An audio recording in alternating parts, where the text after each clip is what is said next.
నీతి నిజాయితీ రెండూ లేనప్పుడు నేను భవానీ దీక్ష పట్టా, నేను శివ దీక్ష పట్టా, నేను సత్యనారాయణ దీక్ష పట్టా, నేను నల్లబట్టలు వేసా, నేను పచ్చబట్టలు వేసా, నేను నీలం బట్టలు, ఎవరికి కావాలయ్యా నీ వస్త్రాలు?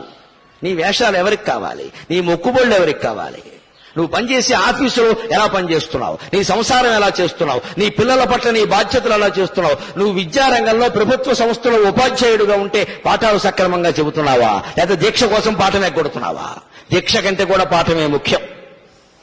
ఎందుకంటే అక్కడ జీతం తీసుకుంటున్నాం మనం ఖచ్చితంగా. ఒక నేరస్తులలో దీక్ష పట్టిన వాళ్ళు ఉంటున్నారు అంటే దేశం ఏ స్థాయికి వెళ్ళిపోయిందండి. ఎంత సిగ్గుగా ఉంటుందండి. స్వామి భక్తులుగా, శబరిమల భక్తులుగా మనకి ఎలా ఉంటుంది అది? అయ్యో, దీక్ష ప్రభావం ఏం లేదా? అక్కడ ప్రతి పడవ మీద మీరు గమనించండి, 20 మంది ఎక్కేది, 30 మంది ఎక్కేది అని రాసి ఉంటుంది. అంతకంటే ఎక్కువ ఎలా ఎక్కిస్తామండి? డబ్బుల మీద ఆశే కదా. వేరే పర్మిట్స్ ఎలా తీసుకుంటామండి? డబ్బుల మీద ఆశే కదా. ఇచ్చేవాడు ఎలా ఇస్తాడండి? లంచం మింగేసే కదా. మరి అందరం భక్తులే. రేపు ముక్కోటి ఏకాదశి నాడు మీరు చూడండి, తిరుపతి పట్టదు, శ్రీశైలం పట్టదు, భద్రాచలం పట్టదు, దేశంలో ఏ గుమ్మమో పట్టదు, మొత్తం అందరూ అక్కడే ఉంటారు. ఆ రోజు మహాపుణ్యం చేసిన పాపాలన్నీ పోతాయి. అంటే అన్ని పాపాలు చేశాడనమాట ఈయన.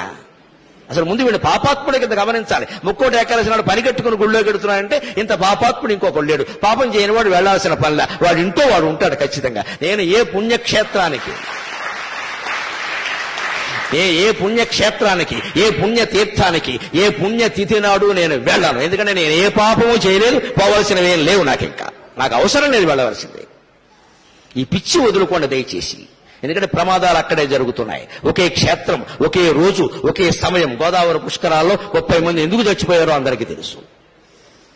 అదే రోజు, అదే ముహూర్తం. అంటే అవి అలాగే జరుగుతాయి. ఏమిటా పిచ్చి, ఏమిటా వెర్రి?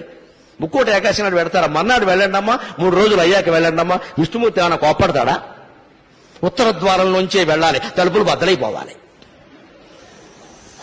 బాగా మనస్సు నిండా బుర్ర మడ్డి పెట్టేసుకుని మనస్సు నిండాను ఆ రోజే చూడాలి, అలాగే వెళ్ళాలి, ఏమైనా సరే వెళ్ళాలంటే ప్రమాదాలే జరుగుతాయి. చివరికి ఏమవుతుంది? ఈ ప్రమాదం వల్ల హిందూ ధర్మానికి నష్టం, దేవుడి మీద దుష్ప్రచారం జరుగుతోంది. ఇతర మతాల వాళ్ళు అరుసుగా తీసుకుంటున్నారు. మీ మతంలో ఏం జరుగుతుందో చూడండి అంటే వాళ్ళకి జవాబు చెప్పలేకపోతున్నాం మనం.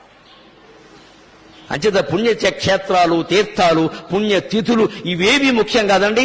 శరీరాన్ని మించిన క్షేత్రం లేదు, మనస్సును మించిన తీర్థం లేదు. సత్ప్రవర్తన కలిగి ఉంటే నువ్వే ఒక పుణ్యక్షేత్రం, నీకు నువ్వే ఒక పుణ్యతీర్థం. అటువంటి మానవత్వాన్ని నింపడానికి, సాటి మనుషుల పట్ల సానుభూతితో ప్రవర్తించడానికి, పరోపకారమే జీవితంగా బతకడానికి ఈ నా ప్రసంగం ఏమాత్రం ఉపయోగపడినా నేను ధన్యుణ్ణి. నాకు ఈ 4 మాటలు నేర్పిన మా అమ్మ ధన్యురాలు. స్వస్తి.